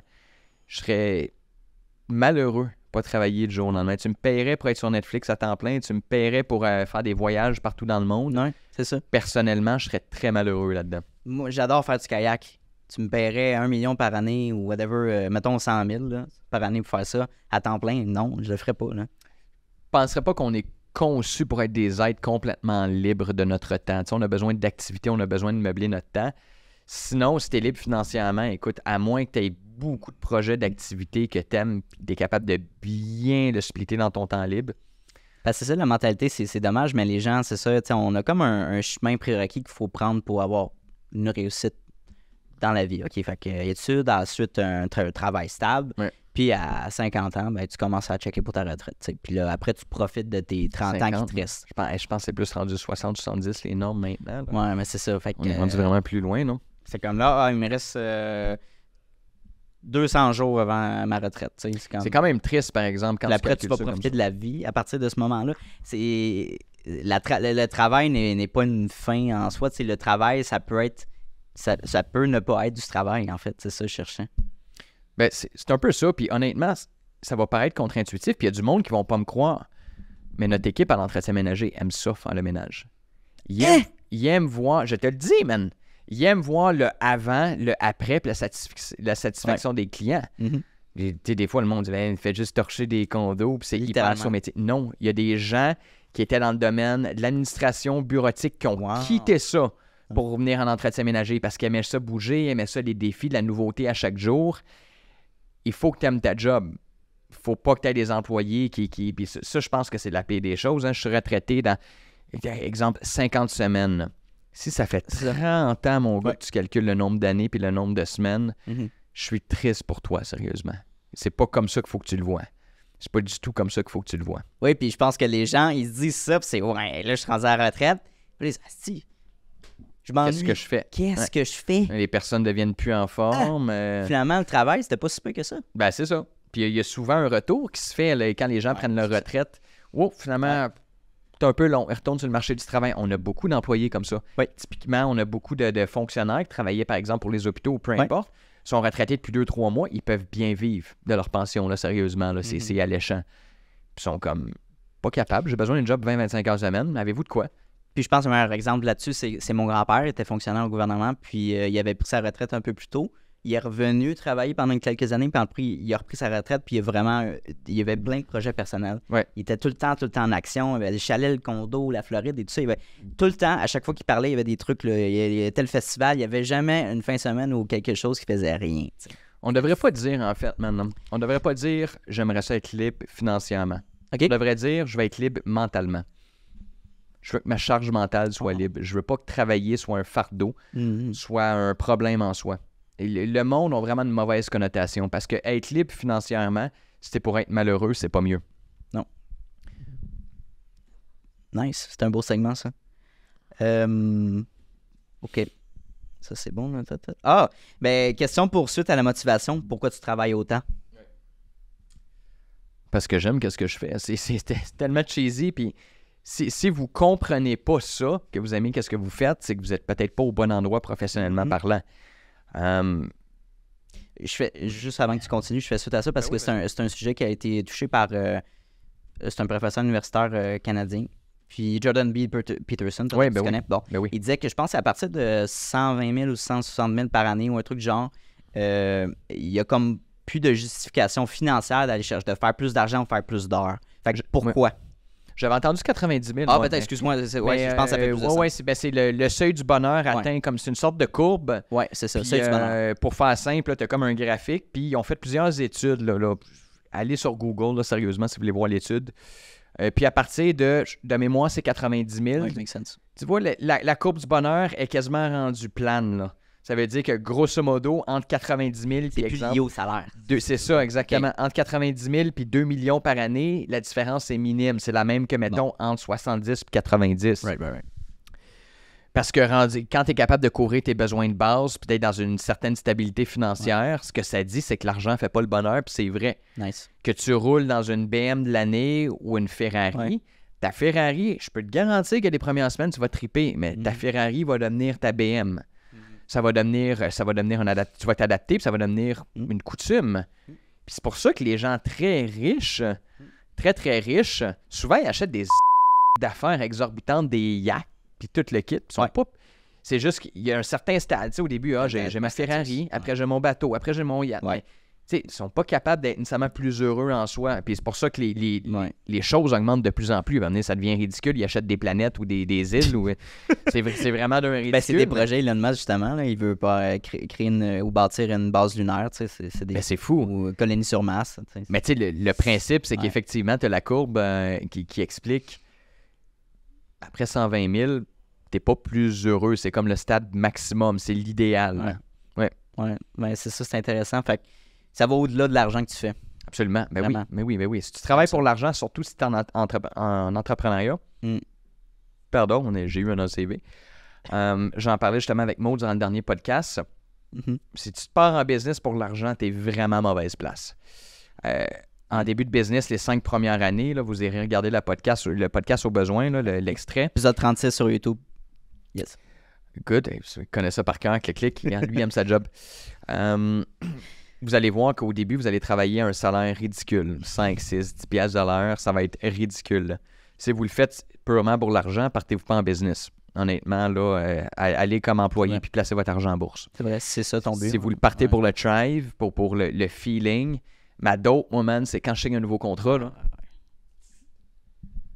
Tantôt, c'est rentré. L'ecstasy, c'est ça. L'ecstasy du jour ou deux. Quand tu le sais pas, c'est aléatoire. C'est encore mieux, c'est ça. Ça devient une ecstasy, genre, avoir une signature de contrat. Quand tu règles un problème.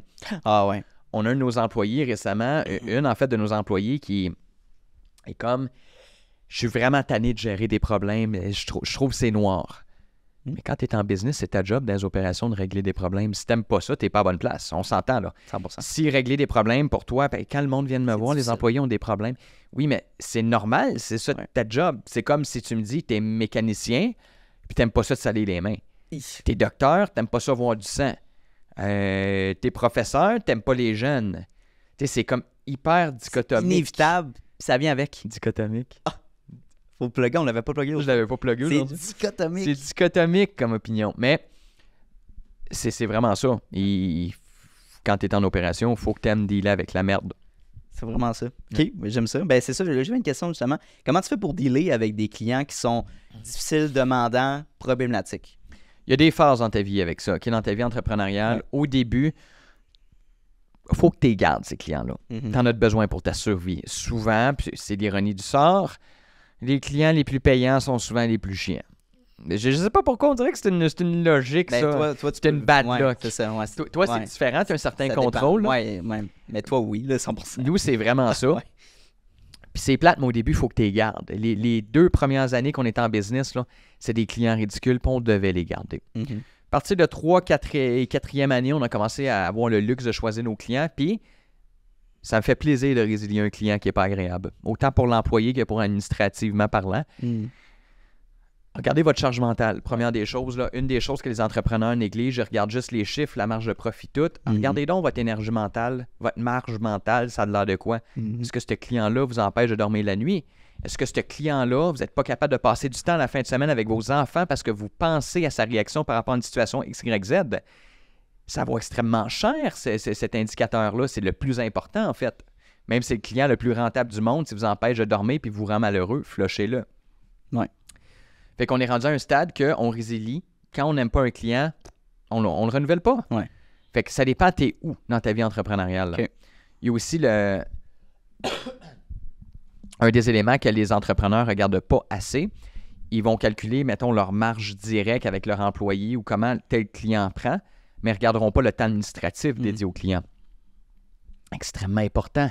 N'oubliez pas que vous avez du staff admin en arrière. Si le staff admin, un client représente 5% de votre revenu net, mais 50% d'un de vos employés, son temps est alloué à ce client-là, flushez-le. Ouais. C'est pas, vous ne le voyez pas directement dans vos états financiers. Mais éventuellement, lorsque vous allez avoir une croissance, c'est du temps précieux que vous perdez pour un simple client. Puis c'est inévitable. Si un client, à moins qu'il y ait un changement au niveau, par exemple, du conseil d'administration ou du gestionnaire, un client qui est chiant le jour zéro va l'être 3 ans plus tard. C'est de même. C'est une mentalité. C'est très dur de changer la mentalité d'un client. OK. C'est très bon. J'aime ça.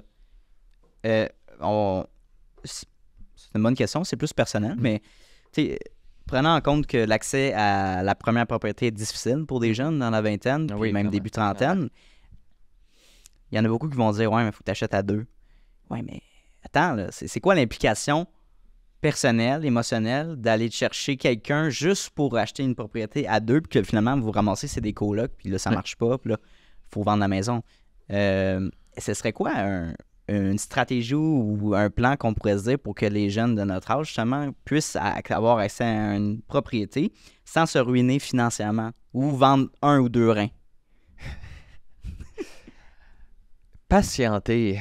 Je veux dire, oui, on pourrait bâcher sur la génération passée. Mon père, mon grand-père avait une maison à 21 ans avec 2 autos, un salaire dans la maison.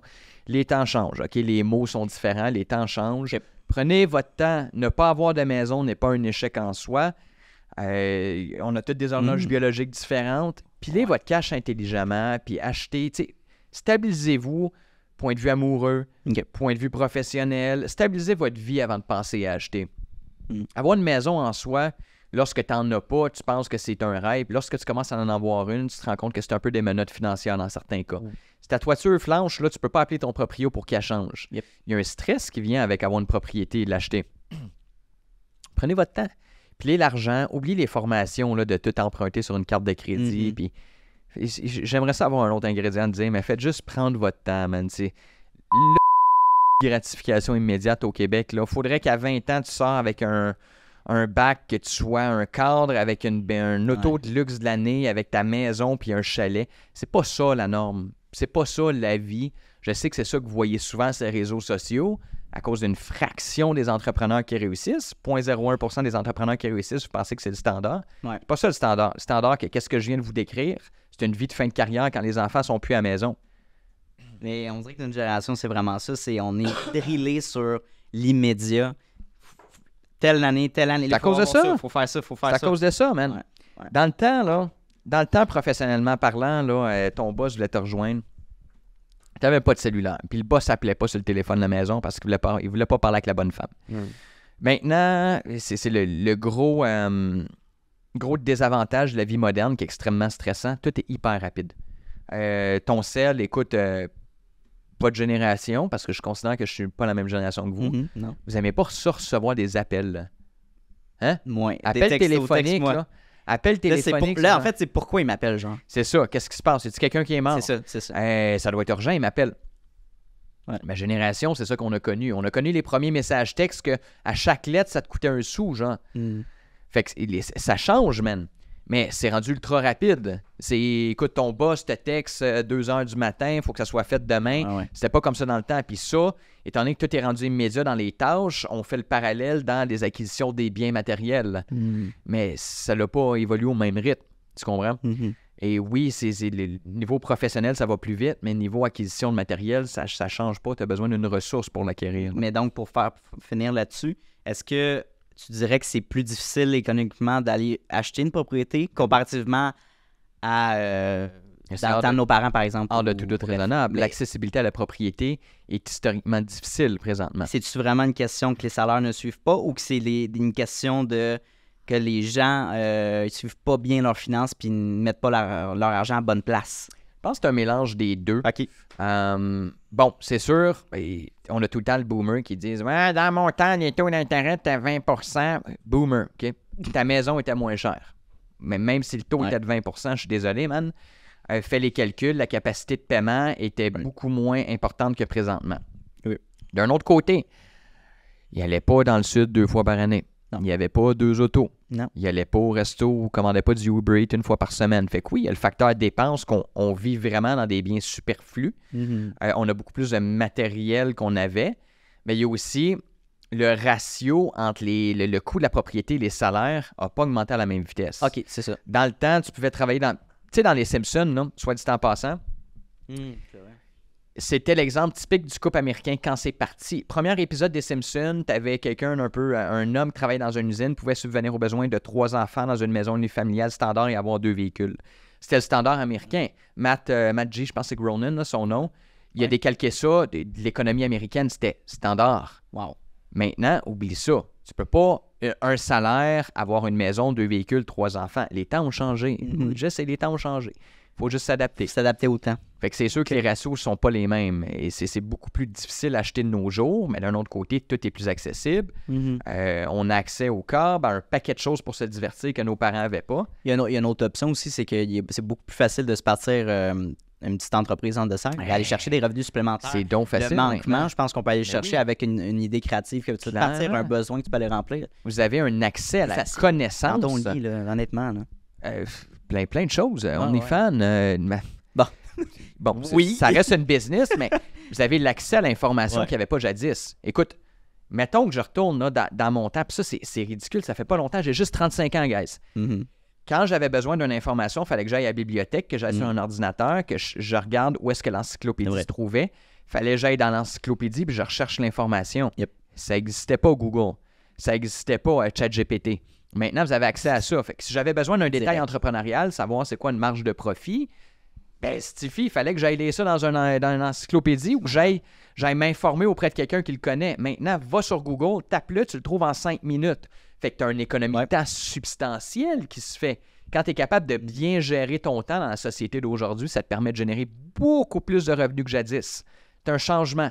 Jadis, tu avais plus d'argent, ton argent valait plus, mais tu avais moins de temps. Maintenant, tu as plus de temps, mais ton argent vaut moins.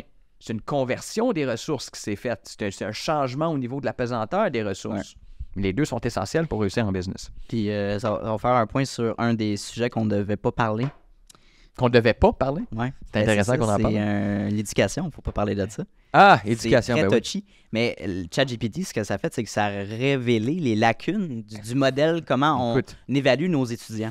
Parce que n'importe qui peut maintenant demander à ChatGPT, fais-moi un texte de 3 pages sur la révolution industrielle. Puis avec des sources et tout ça, puis comment chercher avec des détails beaucoup précis, donc plus précis. Qu'est-ce qu'on fait avec ça? Les profs, malheureusement, il faut qu'ils changent. En fait, ces systèmes d'éducation, je pense que c'est la manière qu'on évalue les étudiants. Il faut qu'ils changent parce que ça n'a plus de bon sens. En tout cas, ouais. En fait, c'est qu'on a passé d'une éducation quand même assez intéressante où est-ce qu'avant, on était axé sur la réponse, tandis que maintenant, on doit être axé sur la question. Ouais. Avant, il fallait que tu saches que, selon whatever, quelle formule mathématique, la réponse était 3. Même chose, formule mathématique, tu prends une photo. Puis, j'ai donné un exemple à un de mes employés il n'y a pas longtemps qui commence un cours universitaire. Il me demande, « Hey, as-tu une calculatrice financière? » Non, c'est rendu mes filles qui ont ça puis font semblant que c'est un téléphone. Il s'appelle genre, parce que maintenant, j'ai découvert il y a quelques mois ChatGPT. J'ai dit, calcule-moi, mettons, une vanne, une valeur actualisée ou un tri, un taux de rendement interne. Il me dit, OK, quelles sont les données? Blablabla. Je fais juste taper les données. Il me sort la même réponse que ma calculatrice financière. Mais en une fraction de seconde, plus facile. J'ai plus besoin de me casser la tête, faire bon, OK, les annuités, c'était-tu avant? Tu te souvenais de la formule? Fait que, on a passé de avant, mettons, en histoire, en mathématiques, il fallait avoir la réponse. Maintenant, il faut juste savoir poser la bonne question à l'intelligence artificielle. C'est majeur. Ça va tout changer sur le système d'éducation d'ici quelques années. J'ai hâte de voir ça. Absolument à... Mais ça faut faire attention. Ça va être terrain glissant. Ouais. Mais disons que le modèle éducatif va devoir changer drastiquement et s'adapter. Il va falloir apprendre à utiliser l'intelligence artificielle plutôt qu'apprendre des réponses. Mais de se faire évaluer sur du par cœur, c'est ça qui est l'erreur, je crois. Ça sert à rien. Ça sert à rien. Ça sert à rien. Je comprends le but, mais c'est de comprendre le contexte, puis je pense des mises en situation. Moi, je pense que ce qui devrait être évalué dans mon cours, par exemple, regarde, je fais mon bac en administration, ben, faire plus d'évaluation de groupe, faire plus d'évaluation orale. Les gens, on dirait qu'ils préfèrent plus faire des évaluations écrites que orales, mais pourtant, en tout cas, pour moi, je trouve ça beaucoup plus fun et intéressant de faire du oral, là, par exemple, puis de discuter d'un projet puis de l'expliquer explicitement. Là. Mais bref, je pense de changer du moins de cette partie-là, là, de arrêter de faire, mettons, on évalue 30% examen, mi-session, un autre 30%, puis tu as un travail final à mettre. Là, t'es fourré si t'en coules un. Puis tu sais, ce qui est quand même particulier, c'est que je me souviens quand j'étais jeune, là, on me disait, une chose que les robots pourront jamais faire, c'est identifier les émotions. Ah, Moi, on me disait ça. c'est vrai. On me disait, c'est pas rationnel. C'est vrai, c'est vrai. Je peux te dire que ma montre intelligente le sait quand je suis fâché ou stressé, elle m'envoie une notif. Ma montre intelligente va calculer comme les BPM, les battements par minute, mon rythme respiratoire. Elle va me dire, là, tu as une période stressante, prends quelques instants pour relaxer. C'est pour ça, ouais. C'est fou, là. Ben voyons donc. Puis elle m'envoie la notif. Malade. Elle le sait avant moi. Parce que je lis ça, puis je fais, hey, c'est vrai que je suis stressé. Fait que, tu sais, on disait, le robot ne pourra jamais identifier les émotions. C'est complètement faux. Dans 15, 20, 30, 50 ans, tu vas avoir un robot devant toi, il va identifier la dilatation de ta pupille, il va identifier les narines à quelle vitesse qu'elles bougent, elle va regarder la sudation sur tes mains, tes tics. Ouais. Elle va être capable d'identifier ton battement par minute, elle va être capable d'identifier tes tics, de te gratter dans la face ou toutes ces choses-là. Il va être capable de dire « oh, stressé, content, puis il va être capable d'adapter son langage. Tu te rends compte que tout est une histoire, c'est tout programmable. Là. Ouais. C'est quand même un petit peu épeurant, tout ça. C'est rassurant et épeurant, dépendamment de où est-ce qu'on va aller avec ça. Mais tu sais, l'intelligence artificielle, il y a 4 ans, j'entendais jamais parler de ça. Puis là, j'entends juste parler de ça aujourd'hui. Ça explose, là, c'est malade. Ça prend combien de temps avant que tu aies des maisons complètement intelligentes? Ça prend combien de temps avant que, juridiquement parlant, tu puisses te marier à un robot? Ça va venir. Mais c'est ça l'affaire, tu sais. De ton vivant, ça va venir, man. Ouais. Ça va être... Je te jure que ça va être légiféré. Je te crois. Les gens vont arrêter. Déjà, le dating scene en ce moment, dans notre génération, c'est un peu grand-bas le combat, là. Quand est-ce que officiellement le robot va avoir le même statut qu'un humain dans les chambres de voisins? Hey, attends, quand tu dis, c'est bien plus facile d'avoir un robot qui est customisé à mes intérêts, par exemple. Mais oui. Puis qui a une certaine intelligence, puis qui apprend, tu sais, c'est pas un robot en tant que tel, c'est une intelligence artificielle.